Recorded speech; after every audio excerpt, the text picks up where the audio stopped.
नमस्ते, जय हिंद। आज 10 दिसंबर को अब धीरे-धीरे वॉर तेज होती जा रही है। आज 1 हफ्ता बीत चुका है और एक डिसाइसिव एंड की तरफ वॉर का रुख जरूर हो गया था। लेकिन यहाँ पे एक तो वेस्टर्न फ्रंट पे आप वॉर लड़ रहे थे, एक ईस्टर्न फ्रंट बांग्लादेश में लड़ रहे थे। इसके अलावा एक इंपॉर्टेंट जंग यूनाइटेड नेशन में भी जारी थी। वो मैं इसलिए बता रहा हूं कि वो कई बार वो चीजें उतने हीट में वहां की बातें नहीं रह जाती। आज मैं थोड़ा उस पर आपको बताने की कोशिश करूंगा। जो मेन प्लेयर थे इंडिया की तरफ से स्वर्ण सिंह साहब, हिंदुस्तान के फॉरेन मिनिस्टर, और फॉरेन मिनिस्टर बनने से पहले वो 3-4 साल हिंदुस्तान के डिफेंस मिनिस्टर रहे थे। स्वर्ण सिंह साहब बहुत लॉन्ग सर्विंग मिनिस्टर रहे थे, वेरी एक्सपीरियंस, वेरी आर्टिकुलेट, अपनी बात दमदारी से कहने वाले, और जो सबसे बड़े बात थी, आर्किटेक्ट ऑफ इंडिया रशिया की, यूएसएसआर की जो फ्रेंडशिप ट्रीटी थी, और वही गेम चेंजर था। तो हिंदुस्तान को वो लीड कर रहे थे। पाकिस्तान की तरफ से जुल्फिकार अली भुट्टो साहब पाकिस्तान डेलीगेशन की बात को यूएन में मजबूती के साथ रख रहे थे। उसमें भी मैं आऊंगा, लेकिन मैं 3-4 नाम और ले लूं।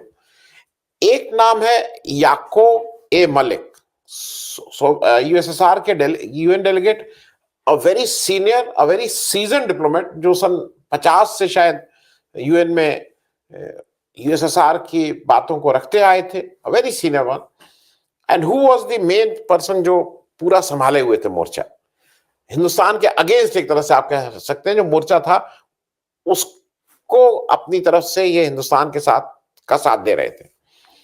दूसरे एक इंपॉर्टेंट आदमी थे, अमेरिकन डेलीगेट जो थे अमेरिका के, जॉर्ज बुश। उनको से आप सब लोग जानते ही हैं। जॉर्ज बुश साहब उस समय यूएन में अमेरिका को रिप्रेजेंट कर रहे थे। एक साहब और थे चाइना के, हुआंग हुआ।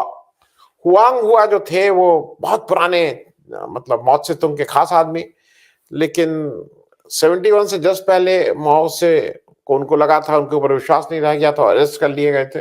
बाद में फिर उनको 71 में यूएन में भेजा गया, और वो डिप्लोमेसी में उनका एक बहुत खास रोल था। और बांग्लादेश ने भी अपनी तरफ से अबू सैयद चौधरी को as leader of Bangladesh delegation UN में भेज दिया था। यूएन के मेंबर नहीं थे, लेकिन वो विजिटर गैलरी में बैठ के वहां रहते थे, और कहीं कहीं बीच बीच में रशियन जो हमारे डेलीगेट साहब थे कहते थे उनको भी बुला लिया जाए, उनको मतलब लेजिटिमाइज करने की कोशिश थी।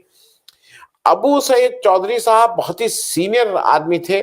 ये इनिशियली कैलकाटा हाई कोर्ट से इन्होंने अपनी लॉ प्रैक्टिस शुरू की थी, फिर ढाका हाई कोर्ट, फिर ढाका में एडवोकेट जनरल, फिर जज, और 71 में जब ये सब हुआ तो उस समय वो ढाका यूनिवर्सिटी के वीसी थे। किन्हीं कारणों से, क्योंकि 25 मार्च में जब ये शुरू हुआ तो उस समय वो जेनेवा गए हुए थे, और जैसा आपको पता ही है कि जो पहला 25 मार्च को जो पहला दमन हुआ था वो ढाका यूनिवर्सिटी को टारगेट किया गया था, जहां बहुत से टीचर्स, बहुत से स्टूडेंट्स को मारा गया था। खैर, उस समय जेनेवा में थे, और बाद में जब शेख मुजीबुर रहमान बांग्लादेश लौटे तो 12 जनवरी 1972 में ये बांग्लादेश के पहले प्रेसिडेंट भी बने थे। तो a very senior man was also there. तो ये तो मैंने आपको इन लोगों के बारे में बता दिया जो जो वहां मेन लोग अपने अपने देश को रिप्रेजेंट कर रहे थे। अब जरा समझ लें कि क्या हुआ था। देखिए, यूएन का 26 सेशन बुलाया गया था जनरल असेंबली का, एंड विच ओपन ऑन 21 सितंबर 1971। ये चला था 22 दिसंबर 1971 तक, 3 महीने का करीब सेशन था।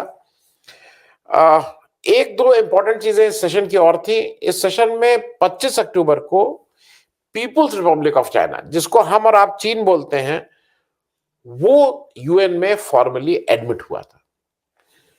उससे पहले रिपब्लिक ऑफ चाइना, जो ताइवान अभी है, वो यहाँ पे यूएन का मेंबर था और सिक्योरिटी काउंसिल का मेंबर था। तो ये चीज भी आप हरदम याद रखिएगा, क्योंकि मैं इसलिए ये आपको बता रहा हूं कि कई बार ये होता है कि आप भी सुनते होंगे कि नेहरू चाइना को, अरे नेहरू चाइना, इंडिया के आजाद होने से पहले से ही China was part and parcel of UN security council, was a permanent member. फर्क ये था कि वो रिपब्लिक ऑफ चाइना जो कहलाता था, जो जो ताइवान में जिसने 49 में डिफेक्ट होकर ताइवान में अपना राज किया था, वो परमानेंट मेंबर था। जो पीपुल्स रिपब्लिक ऑफ चाइना है, जो आज हम लोग जिसको मेनलैंड चाइना भी कह सकते हैं, वो 71 में, जैसा मैंने बताया, 25 अक्टूबर को एडमिट हुआ था यूएन में। 3 दिसंबर को हिंदुस्तान की ऑफिशियली इंडिया पाकिस्तान की वॉर शुरू हुई। उससे पहले वो सब चल रहा था, मुक्ति वाहिनी और इंडिया से वो ये सब चल रहा था, लेकिन ऑफिशियल वॉर 3 दिसंबर को हुई, जब वेस्टर्न फ्रंट पे पाकिस्तान ने अटैक किया। 4 दिसंबर को सिक्योरिटी काउंसिल की emergency session was on demand. Emergency session हरदम सिक्योरिटी काउंसिल का ऑन डिमांड होता है। वो 4 दिसंबर को बुलाया गया। उसमें 8 मेंबरों ने साइन किया कि भाई हम लोग ये वो करना चाहते हैं। और उस समय यूएसए द्वारा, अमेरिका द्वारा एक draft resolution calling for seize fire and withdrawal of troops, cease fire और हिंदुस्तानी ट्रूप्स विड्रॉ करें, इस तरह का एक रेजोल्यूशन यूएस ने सिक्योरिटी काउंसिल में रखा। सिक्योरिटी काउंसिल में 15 मेंबर थे, जैसे आपको पता ही है, 5 परमानेंट, 10 टेम्पररी होते हैं, लेकिन उनकी वोट 15 के हिसाब से होता है। 11 ने उस अमेरिका का जो रेजोल्यूशन था जिसमें immediate cease fire and withdrawal of troop था, उसके फेवर में वोट किया। 2 ब्रिटेन और फ्रांस ये एब्सेंट किए, ना ये इंडिया के विरोध में गए, ना इंडिया के पक्ष में गए। और 2 राष्ट्र, पोलैंड और दूसरा सोवियत, उस समय का सोवियत रूस, यूएसएसआर, उन्होंने इसके अगेंस्ट में वोट दिया। अब चूंकि USSR permanent member of security council है, तो अगर परमानेंट मेंबर इसके पक्ष या विपक्ष में देते तो वो वीटो माना जाता है। अगर वो उसके अगेंस्ट में दे रहे हैं तो वो वीटो लागू हो गया। तो वो संख्या के बल पे तो भले ही 11 लोगों ने दिया था, लेकिन चूंकि परमानेंट मेंबर ने उसके अगेंस्ट में दिया था, तो वीटो लागू होकर वो रेजोल्यूशन नहीं माना गया। फिर एक रेजोल्यूशन यूएसएसआर ने भी एक ड्राफ्ट रेजोल्यूशन किया, और उस रेजोल्यूशन में उसने कहा कि there should be a political settlement in East Pakistan. भाई दिक्कत वही थी ना कि वेस्ट पाकिस्तान के जो भुट्टो साहब और ये सब लोग थे, ये लोग मान ही नहीं थे मैंडेट को। तो उसको क्लेवरली ड्राफ्ट करके सोवियत रूस ने एक रेजोल्यूशन लाया कि भाई पॉलिटिकल सेटलमेंट होना चाहिए ईस्ट पाकिस्तान में। इसमें क्या हुआ, इसमें 15 लोग तो थे, जैसा आपको बताया, 12 लोगों ने एब्सेंट किया। एक जो चाइना थे, उन्होंने इसके अगेंस्ट वोट दिया। पोलैंड और रशिया ने फिर इसके पक्ष में वोट दिया, क्योंकि रशिया इस रेजोल्यूशन को लेके आया था। एक चीज और समझ लीजिएगा, पोलैंड कोई भारत से उतनी दोस्ती नहीं निभा रहा था, पोलैंड रशिया से ज्यादा दोस्ती निभा रहा था। तो जहां रशिया कर रहा था, वहीं पोलैंड उसी हिसाब से वोट दे रहा था। फिर एक चाइना ने भी एक रेजोल्यूशन बनाया। चाइना ने हालांकि बाद में उसको विड्रॉ कर लिया था। उसमें क्या कहा था, उसने एक स्टेप आगे बढ़ गया था यूएस रेजोल्यूशन से। यूएस ने कहा था seize fire and withdrawal, China ने कहा था cease fire, withdrawal and condemnation of Indian action. जो एग्रेशन हुआ था, हिंदुस्तान को कंडम भी किया जाए, लेकिन ये रेजोल्यूशन उन्होंने बीच में ही विड्रॉ कर लिया इसको। फिर एक चौथा रेजोल्यूशन भी आया। चौथा रेजोल्यूशन जो था, वो 8 जो परमानेंट मेंबर्स के जो 8 मेंबर थे, उनके द्वारा ये मूव किया गया। Argentina, Belgium, Burundi, Haiti, Japan, Nicaragua, Sierra Leone और सोमालिया, ये 8 लोगों ने इसको मूव किया था। और चाइना, सीरिया, ये 8 लोगों ने तो वोट दिया ही, क्योंकि इन्होंने मूव ही किया था। इसके अलावा चाइना, सीरिया और यूएस ने इसके पक्ष में वोट दिया। ब्रिटेन और फ्रांस, जैसा मैंने पहले बताया, फिर इन्होंने एब्सेंट किया। और पोलैंड और यूएसएसआर इसके अगेंस्ट वोट दिया, तो फिर वीटो लग गया। अब इसके बाद एक प्रपोजल बना, बेल्जियम, इटली, जापान की तरफ से एक प्रपोजल ड्राफ्ट हुआ। उसमें क्या कहा गया, उसमें कहा गया कि सीज फायर तो ठीक है, लेकिन विड्रॉल को उन्होंने हटाया। उन्होंने कहा कि नहीं, हम लोग सीज फायर की बात करेंगे, सीज फायर कर दीजिए, विड्रॉल की बात नहीं करेंगे। बेसिकली ये था कि जो जैसे है वही रहेगा। इसमें इटली ने फिर इंटरवीन किया। इटली ने इसको, अच्छा ये सब बैकडोर चलता रहता है। इटली ने इसमें कहा कि भाई विड्रॉल की जगह इसको डिसएंगेजमेंट कर दो, वर्ड डाल दो, विड्रॉल तो नहीं रहेगा, लेकिन let us put a word disengagement. लेकिन ये रेजोल्यूशन भी वोट नहीं हुआ, उससे पहले ये विड्रॉ कर लिया गया। मैं आपको ये चीजें इसलिए बता रहा हूं कि आज तो कोई नहीं है। आज रशिया कहीं है, रशिया बहुत, यूएसएसआर बहुत छोटा हो गया है, यूएसएसआर जितना बड़ा था उसकी वो हैसियत नहीं रह गई है। लेकिन हरदम याद रखिएगा कि जिस समय हिंदुस्तान को एक समय जो सबसे ज्यादा जरूरत विश्व पटल पे साथ की थी, वो रशिया ने निभाया था। पूरी दुनिया के अगेंस्ट उसने वोट दिया था। मैं दो तीन चीजें आपको और बता दूं इसको। ये हो क्या रहा था? हो ये रहा था कि पाकिस्तान में बहुत उथल पुथल चल रही थी। पाकिस्तान में मैं वो भी आपको बता दूं, यहिया खान जो थे उन्होंने इलेक्शन करवाया था 7 दिसंबर 1970 में। इलेक्शन फ्री एंड फेयर हुआ था। जो 300 सीटें थी उसमें 160 सीट जीती थी अवामी लीग, क्लियर कट मेजॉरिटी थी। और जो पाकिस्तान पीपल्स पार्टी थी वो केवल 80 सीट जीत 81 सीट जीती थी। तो वो तो मेन ऑपोजिशन पार्टी बन सकती थी। भुट्टो को ये तैयार नहीं था। भुट्टो आधी सीट जीते थे नेशनल असेंबली में, फिर भी भुट्टो चाहते थे कि नहीं मैं ही कुछ इसमें करूं। तो भुट्टो ने उस समय एक शेख मुजीब को एक प्रपोजल भी दिया था कि इधर मैं मेरा उधर तेरा, कुछ इस तरह का कि भाई तुम ईस्ट बंगाल में अपनी सरकार बना लो, मैं यहाँ। तो ये कैसे हो सकता था? नेशनल असेंबली थी। तो उसको खींचतान चल रही थी। और यहिया खान, जब आप हिस्ट्री पढ़े तो वो चाहते थे कि कोई इसका सोल्यूशन निकला है। यहिया खान एक समय में ये चाहते थे कि भाई शेख मुजीब को बन जाने दिए प्राइम मिनिस्टर, लेकिन भुट्टो ने ये नहीं होने दिया।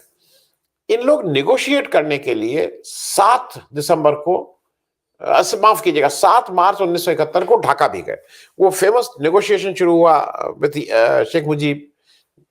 ये नेगोशिएशन चलता रहा, लेकिन शेख मुजीब का कहना था कि भाई जो मैंडेट है उस मैंडेट को आप उसकी रिस्पेक्ट कीजिए। ये नहीं हुआ। 25 मार्च का आपको पता ही है, 25 मार्च को यहिया खान वापस निकल आए और वहां पे सेना ने अपना दमन शुरू कर दिया। एक चीज बहुत जगह रिपोर्ट नहीं होती, वो इंपॉर्टेंट है। भुट्टो ढाका से 25 मार्च को यहिया खान के साथ वापस नहीं आए थे, भुट्टो रुके थे। भुट्टो 26 को आए थे, उसके 24 घंटे बाद। ये मैं सिर्फ आपको जानकारी इसलिए दे रहा हूं, भुट्टो का भी उस समय तक कहीं ना कहीं डायरेक्ट कहीं सरकार में नहीं थे, लेकिन इंटरफियरेंस कहीं ना कहीं शुरू हो गया था। एक छोटी चीज और बता दूं, ये जब जब चल रहा भी था ना, मैं उसके पहले खत्म करने से पहले आपको जरा शेख मुजीब की भी बात बता दूंगा। या चलिए पहले शेख मुजीब की बात बता दें। 25 की रात को शेख मुजीब को 10 बजे के आसपास, भाई वो तो पता ही लग गया कि दिन में शुरू हो गया, उनको लग गया कि अब मैं खत्म हो रहा है सब। तो ऐसा कहा जाता है कि जब उनको फौज वाले आ गए उनके घर पे और बाहर गोली वोली चलने लगी, तो उनकी जो ईस्ट बंगाल राइफल्स और जो भी उनकी प्राइवेट सिक्योरिटी उनसे उन्होंने कहा कि तुम लोग जाओ। घर वालों से के बच्चों को और लड़कियों को कहीं बाहर भेज दिया था। एक बीच वाला लड़का और एक लड़की अपनी पत्नी थे वहां। इन लोगों ने कहा कि नहीं हम लोग नहीं जाएंगे, लोग वहीं थे। बाहर से जब ये करीब 11 बजे के आसपास ये बाहर से आए और इन लोग ने गोली चलानी शुरू की, पाकिस्तानी फौज ने। तो शेख मुजीब उसमें झुक के इन लोग के अगल बगल से गोली निकली। जब दरवाजा उन्होंने किया और इन्होंने दरवाजा खोला तो उनका भाई गोली क्यों चला रहे हो, मारना है मुझे मार दो, और मेरे परिवार मेरे इन लोगों के उससे तुमसे क्या मतलब है, तो गोली मार दो मुझे, और जो तुम कह रहे हो वो मैं करने को तैयार हूं। तुम कहा नहीं नहीं अब आप अरेस्ट हो गए, आप चलिए। तो उस समय ऐसा कहा जाता है उन लोगों ने अपने परिवार से उन्होंने कहा कि हो सकता है, ये शेख मुजीब का खुद बताया हुआ वाकया है कि इसके बाद हम तुम एक दूसरे को ना देख पाए। ठीक है। हालांकि हाँ एक चीज मैं बताना भूल गया, 10 बजे जब ये हुआ कि अब इनएविटेबल है, तो उन्होंने अपने जो पार्टी थे उनको फोन किया और वो जो फेमस लाइन नहीं कि 10:30 बजे जो एक रेडियो पे आ गया कि इन्होंने देश के नाम संदेश दिया बांग्लादेश को वो करते हुए कि अब आप लोग लड़ते रहिएगा जब तक ये आपका स्वतंत्रता संग्राम चलता, मतलब जब तक स्वतंत्र ना हो जाए। 11 बजे इनको फौज लेके चली गई। इनको फौज ने कहीं एक जगह रखा। 6 दिन तक ये वहीं रहे, ढाका में, बांग्लादेश में रहे। और फिर शायद 1 तारीख के आसपास इनको रावलपिंडी लाया गया।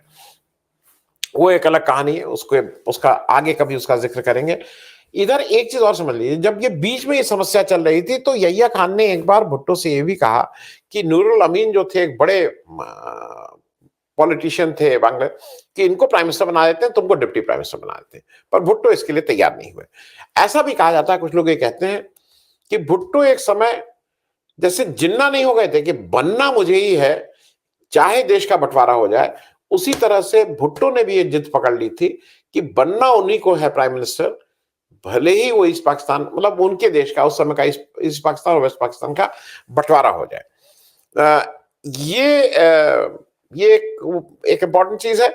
भुट्टो जब यूएन में भी भुट्टो का एक हो रहा है कि 15 दिसंबर को जब ये हो रहा था कि अब सरेंडर हो गया, तो भुट्टो, ऐसा कहा जाता है कि बहुत गुस्से में पेपर फाड़ के उन्होंने फेंका और वहां से वो तमतमाए हुए निकल गए। और उन्होंने ये कहा कि यू आर लीगलाइजिंग एग्रेशन, बहुत गुस्से में निकले। फिर उन्होंने कहा कि उस रशिया के, सोवियत रूस के लिए उन्होंने कहा था कि it is a monument of vetoes, आपने इतने वीटो लगाए, शायद 7 बार वीटो कास्ट किया था, रेजोल्यूशन को आगे नहीं बढ़ने दिया था। और चाइना पूरी तरह से खड़ा हुआ था पाकिस्तान के साथ, जिसकी अभी पूरा 1 महीना भी नहीं हुआ था चाइना की मेंबरशिप हुए, पीपल्स रिपब्लिक ऑफ चाइना, लेकिन वो पूरी तरह से उनके साथ खड़ा था। मैंने कहा कि मैं ये एक बैकग्राउंड आपको इसलिए बता दूं कि तब चीजें समझना आसान हो जाएगा। फिर उसके बाद एक चीज और होती है कि भुट्टो वापस जब पाकिस्तान आते हैं तो यहिया खान उनको हैंड ओवर कर देते हैं सत्ता। और एक चीज और थी कि जो शेख मुजीब हैं उनके ऊपर ट्रायल चलता है, तो वो ट्रायल 4 दिसंबर को खत्म होता है। ये भी मैं कहूंगा कि देखिए, कुछ चीजें नियति बनाती है, कुछ चीजें निजाम, डेस्टिनी करती है। 4 दिसंबर को वॉर शुरू हो चुकी थी, 4 दिसंबर को ट्रायल खत्म हुआ, उसमें तो उनको सजा मौत होनी ही थी। लेकिन अगर ये 1 महीना पहले हो गया होता तो ऐसा कहा जाता है यहिया खान उसको एग्जीक्यूट कर दिए होते। यहिया खान, जब, ये भुट्टो का कहना है कि जब उन्होंने सत्ता सौंपी तो उन्होंने एक लिफाफा भी दिया जिसमें उन्होंने कहा कि ये ऑलरेडी शेख मुजीब के एग्जीक्यूशंस के ऑर्डर हैं, तुम इसको एग्जीक्यूट करो। चाहो तो ये भी कह सकते हो कि मेरे उसमें देख रेख में बैक डेट में ही इनका एग्जीक्यूशन दिखाया जा सकता है। कुछ इस तरह की भी बात हुई थी। लेकिन ये तो ऊपर वाले की मर्जी होती है कि किसका कैसे क्या समय आया है। शेख मुजीब जीवित रहे, वो एक स्टोरी कभी और बताएंगे कैसे भुट्टो ने उनसे नेगोशिएट करना चाहा। आज मैं आपको 2 चीजें छोटी कर दूं। एक कर्नल बिस्ला है, कर्नल बिस्ला ने बैटल ऑफ गंगा सागर के बारे में बताया है। बैटल ऑफ गंगा सागर वो बैटल है जिसने एक तरह से ईस्ट पाकिस्तान, बांग्लादेश में अंदर ढाका तक घुसने का दरवाजा खोला था। It was the opening of the door which led to surrender of Pakistani forces. वो बैटल ऑफ गंगा सागर थी। कमांड उसकी फिर से हिंदुस्तान के one of the best generals, general Sagat Singh उस कोर कमांडर थे, 4th कोर के। उसके बारे में कर्नल बिस्ला आपको बता रहे हैं। नमस्कार, मेरे साथ कर्नल MS बिस्ला।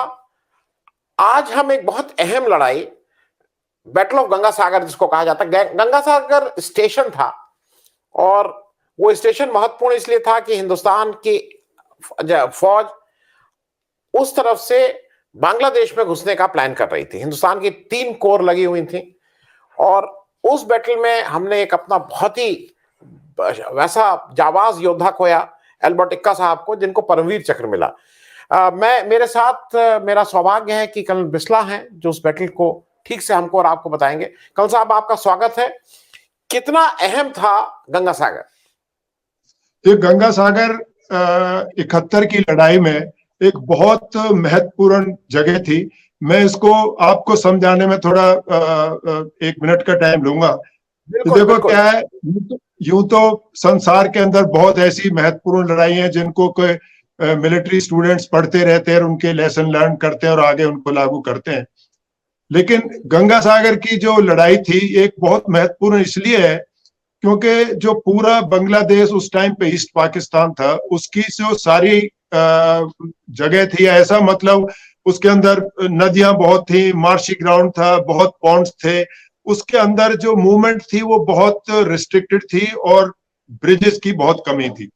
इसीलिए पूरे थिएटर को जो है ना 4 कमांड में थिएटर में कन्वर्ट कर दिया था। जैसा कि आपने खुद बोला भाई 4 कोर, इसमें 2 core, 33 core, 101 com zone area और 4 कोर। 4 कोर एक बहुत महत्वपूर्ण और पूरी फुल फोर्स के साथ इनको सबसे जो शॉर्ट रास्ता था वो दिया ढाका पहुंचने के लिए। वो जो ढाका पहुंचने के लिए उनको रास्ता दिया, तो वो उसमें एक जगह आती है अखौरा। अखौरा से वो एक्सिस जब पार कर रही थी, तो उस एक्सिस के लिए अखौरा एक बहुत महत्वपूर्ण जगह थी। तो उसके लिए जो ये गंगा सागर है, ये उसके 4 किलोमीटर नजदीक जगह थी, और उस डिफेंसेस का एक हिस्सा था गंगा सागर। गंगा सागर एक ऐसी जगह थी क्योंकि इसका टेक्टिकल अहमियत इसलिए थी, ये 3 साइड से जो अप्रोच थी उनको कवर करता था, और चौथी साइड से अखौरा के लिए अटैक करने के लिए उसको एक्सिस खोलता था। इसलिए गंगा सागर की लड़ाई पूरे कोर के लिए बहुत महत्वपूर्ण थी, और गंगा सागर को ऑपरेशन लॉन्च करने से पहले अखौरा पे गंगा सागर को कैप्चर करना एक बहुत महत्वपूर्ण जगह थी, क्योंकि गंगा सागर की जो एक्सिस थी वो बाड़ी ब्रह्मणा, कोमिला और उसको दक्षिण की तरफ से जो अप्रोच थी उसको कवर करती थी। ये अहमियत थी गंगा सागर की सारे ऑपरेशंस, क्योंकि जो ही गंगा सागर कैप्चर हुआ तो अखौरा की लड़ाई में अगली जो लड़ाई कैप्चर की, और अखौरा के बाद तो रन फॉर दी ढाका शुरू हो गया था। तो इसलिए ये बैटल ऑफ गंगा सागर ने ही, जो बोलते हैं कि भाई ये की ऑपरेशन था, और इसी से सारी लड़ाई वहां पे प्रारंभ हुई थी। हाँ सर, तो अब आगे इसके बाद मतलब आप लोग ने कैसे इसको कैप्चर किया और कैसे क्या किया?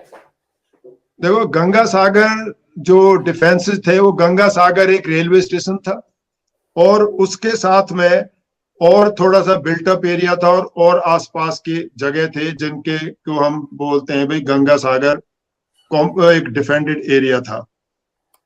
गंगा सागर जो रेलवे स्टेशन था, उसके साथ में उन्होंने उस डिफेंसेस को इस तरीके से लेआउट किया था, क्योंकि उसमें पूरे का पूरा जो आप देखते हैं रेलवे लाइन की एम्बैंकमेंट होती है, उसके आगे पूरा मार्शी ग्राउंड था।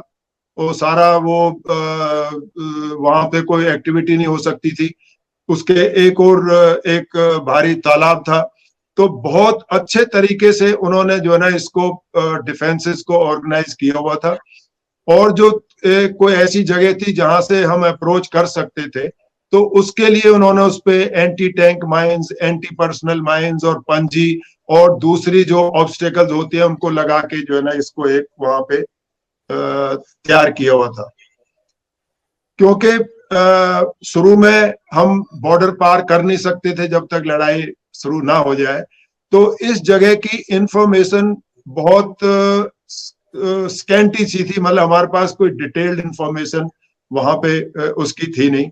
जो हमारे पास इंफॉर्मेशन थी, तो उसमें जो इंफॉर्मेशन शुरू में दी गई थी वो ये थी कि भाई गंगा सागर में एक कंपनी प्लस का एरिया जो है ना, या एक कंपनी प्लस वहां पे डिफेंस में लगी हुई है। इस गंगा सागर को कैप्चर करने के लिए 57 डिवीजन और 73 माउंटेन ब्रिगेड ने 14 गार्ड को जो है ना इस चीज के लिए सिलेक्ट किया, क्योंकि 14 गार्ड की जो अपनी हमारी महत्व थी। हम अपने फॉर्मेशन कमांडर्स का जो विश्वास है वो उनको हमारे ऊपर बहुत था, और क्योंकि की बैटल थी तो उन्होंने 14 गार्ड्स को ही इसको कैप्चर करने के लिए जो है ना डिटेल किया। पेट्रोल भेज नहीं सकते थे, तो कमांडिंग ऑफिसर तब उस टाइम पे कर्नल वीएन चन्ना होते थे, उनके साथ में 2IC मेजर छत्रिया और कंपनी कमांडर जो थे वो मेजर कोहली, मेजर तारा, मेजर कुंडू, और इन सब को मिला के एक इन सारे बैठ के जो उनका ग्रुप था, इन्होंने प्लानिंग किया, और प्लानिंग करके पहले जो है मेजर तारा और मेजर कोहली और एक सेकंड लेफ्टिनेंट PS मल्ली था और एक इंटेलिजेंस हवलदार, इनको सिविलियन क्लॉथ पहना करके और दुश्मन के अंदर जा करके पता करने की ये कोशिश की गई कि भाई वहां पे है क्या। ये पूरे दिन वहां पे एक जगह गंगा सागर के नजदीक थी, मनियन नाम था उस जगह का। ये वहां पहुंचे, और ये सारी टीम वहां तकरीबन 6 घंटे के करीबन वहीं उसमें बैठ करके छुप करके और दुश्मन की पूरी एक्टिविटीज वहां पे ये देखते रहे, भाई क्या दुश्मन की एक्टिविटी है। इसी दौरान एक बहुत महत्वपूर्ण बात यह हुई कि उस रेलवे ट्रैक के ऊपर एक रेलवे वैगन को जवानों को देखा गया पुश करते हुए, उसको धक्का देके आगे वैगन को ले जा रहे थे, जिससे एक चीज अहम पता लगी कि भाई जो रेलवे ट्रैक है उसके ऊपर एंटी पर्सनल या एंटी माइंस नहीं लगी हुई है, क्योंकि ये उसको धक्का दे रहे हैं। और इसकी पूरी इंफॉर्मेशन आके जो है ये बटालियन हेडक्वार्टर में दी गई। इसके बाद फिर जो सीओ साहब थे वो दोबारा उस जगह को देख के आए, रेकी करके आए उसी फॉर्म में, और फिर ये सारी की सारी जो है ना एक प्लानिंग बनाएगी। इस लड़ाई का एक अहम दूसरा मुद्दा ये था कि सारे की सारी जो कन्वेंशनल बातें थी उनको मद्देनजर रखते हुए कुछ को उसमें छोड़ा गया। मतलब उनको वो जिस प्रकार से मिलिट्री टीचिंग होती है उनको उस तरीके से ना करके एक बहुत लंबी प्लानिंग की गई, जवानों को उसी हिसाब से ट्रेनिंग किया गया और ट्रेन करके एक अटैक बाय इन्फिल्ट्रेशन जो बोलते हैं वो किया गया। इस एरिया को अटैक करने के लिए हमारे को सबसे पहले जो है 30 नवंबर 71 को जो है बॉर्डर पार करना था, लेकिन कुछ जो और वहां पे एक्टिविटीज होनी थी वो ना हो पाई, तो उसकी वजह से इसको 24 घंटे डिटेन किया गया, मतलब और आगे बढ़ा दिया गया। पूरी यूनिट अपने सपोर्ट एलिमेंट्स के साथ फर्स्ट सेकंड नाइट को जो है अंदर गए। यहां तक कि इसको करने के लिए बटालियन प्लान में कुछ ऐसे भी मैसेज फ्लोट किए गए एयरनेट के थ्रू कि भाई दुश्मन उससे आगा ना हो जाए। जो रजाकार तो वहां रहते थे, लेकिन एक मुक्ति वाहिनी के कुछ ऑपरेशंस को इस तरीके से वहां पे भेजा गया ताकि दुश्मन को ये पता ना लगे कि भाई हम यहाँ पे आए हुए। पूरी बटालियन फर्स्ट सेकंड नाइट को लॉन्च होके मतलब स्टेल्थ में, और ऐसा रूट सिलेक्ट किया कि जो कि पूरा मार्शी एरिया था। उस मार्शी एरिया में मतलब कहीं पानी में से गुजर रहे हैं, कहीं कीचड़ में से दलदल में गुजर रहे हैं, यहां तक कि हमारे पास जो आरसीएल गन थी उसको भी एक साइकिल को मॉडिफाई करके उस पे हम अपने साथ जो है ना कैरी करके लेके गए थे। जब हम वहां पहुंच गए तो पूरे आप ये देखो कि 24 घंटे जो है हम वहां जाके उस इलाके में, जिसको बोलते हैं फौजी टर्मिनोलॉजी के लाई डोगो, ये एक बहुत महत्वपूर्ण और एक बहुत बड़ी काबिलियत थी यूनिट की कि 24 घंटे दुश्मन के एरिया के अंदर हम पड़े रहे और दुश्मन को बिल्कुल भी ये हमने हवा तक नहीं लगने दी कि भाई एक बटालियन ग्रुप जो है ना यहाँ आके हमारे नजदीक है। उसमें दिन में और ऑब्जर्वेशन किया गया भाई दुश्मन की एक्टिविटी क्या है, और जो एक साइलेंट रेंजिंग होती है आर्टिलरी ऑफिसर करते हैं वो किया गया। सेकंड थर्ड नाइट को हम वहां से रात को जो है ना तकरीबन 2 बजे हमने अपना जो है मूवमेंट वहां से शुरू किया। 2 कंपनी आगे थी जिनको के रेलवे ट्रैक के बाईं तरफ और दाहिनी तरफ एक एक कंपनी ने एडवांस करना था, और हमारी तीसरी कंपनी जो है और दूसरी तरफ गोल गंगेल की तरफ उनको जाना था, जहां से कि वो डाइवर्जनरी मूवमेंट इसको बोलते हैं फौजी टर्मिनोलॉजी में, ताकि वो डाइवर्जनरी वहां पे हरकत दिखाएं।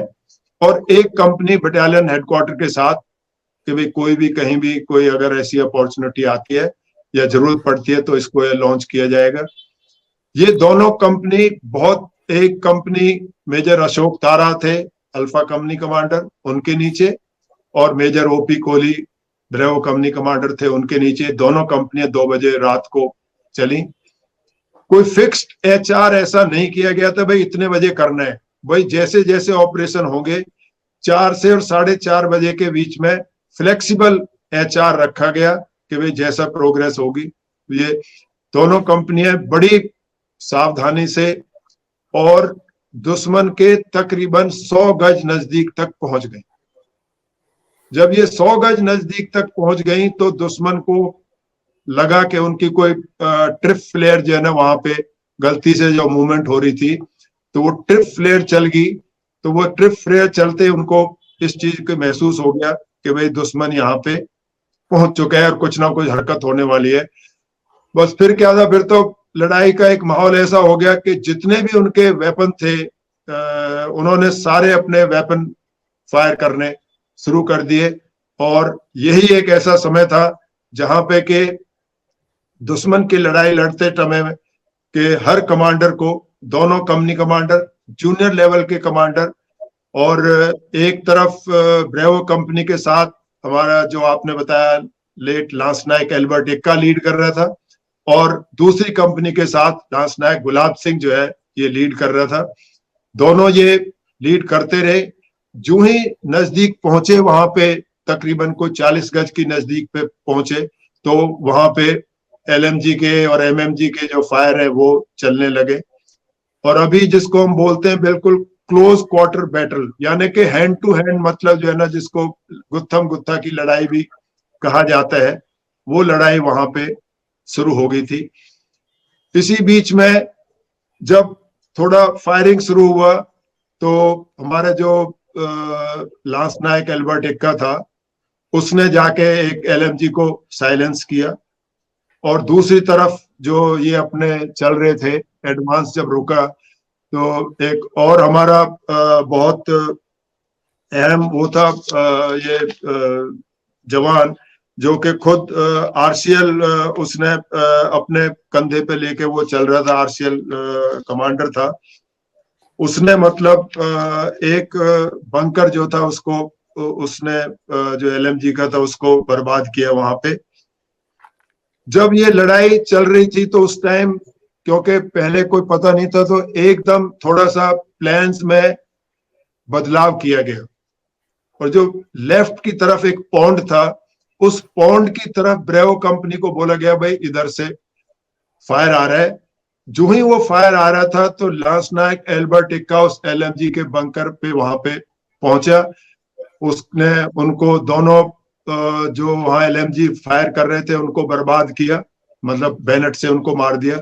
लेकिन इस लड़ाई के अंदर लांस नायक एल्बर्ट एक्का के भी जो है ना पेट में चोट लग गई थी।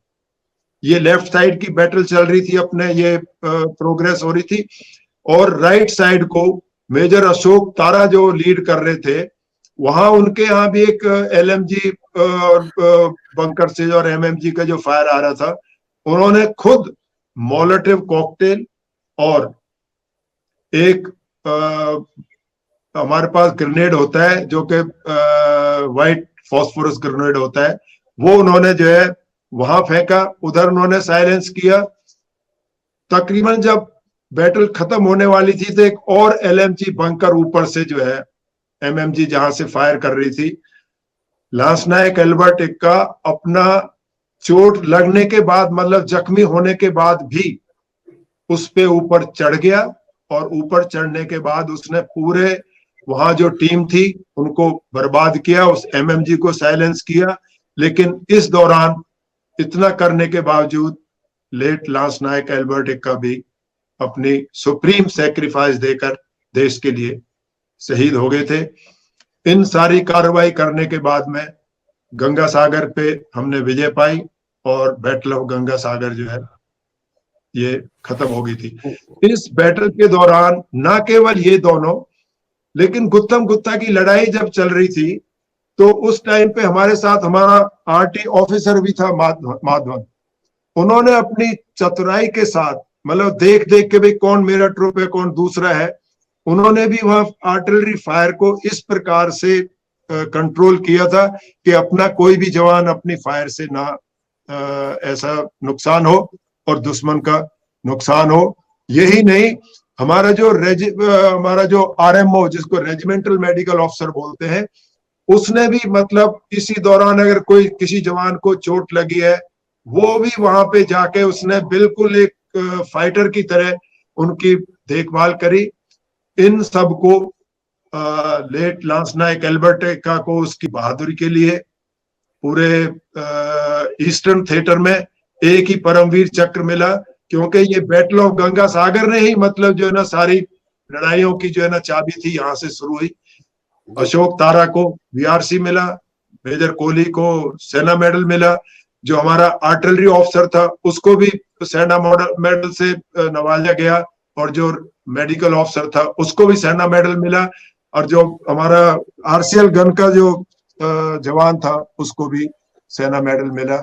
और इस बैटल खत्म होते ही अखौरा की जो बैटल है बहुत आसान हो गई थी, और अखौरा भी इसी बैटल के बाद में जो है ना गिर गया था।